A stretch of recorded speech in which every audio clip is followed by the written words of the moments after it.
পাবনার আটঘরিয়ায় ড্রাম ট্রাকের সাথে মুখোমুখি সংঘর্ষে রাতুল ইসলাম নামের এক মোটরসাইকেল চালক নিহত হয়েছে।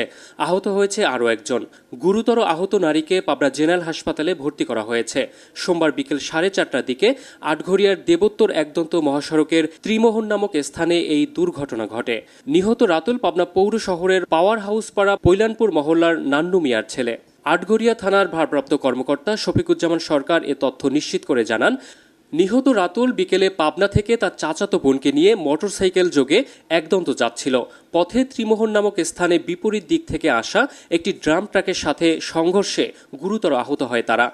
স্থানীয়রা রাতুলকে আটঘরিয়া উপজেলা স্বাস্থ্য কমপ্লেক্সে ভর্তি করলে চিকিৎসক রাতুলকে মৃত ঘোষণা করেন। আর তার চাচাতো বোনকে পাবনা জেনারেল হাসপাতালে নিয়ে গেলে উন্নত চিকিৎসার জন্য রাজশাহীতে পাঠানো হয়। পুলিশ আরও জানায়, ড্রাম ট্রাকটি আটক করা হয়েছে এবং চালক পালিয়ে গেছে। News desk, Pabna Times 24.com।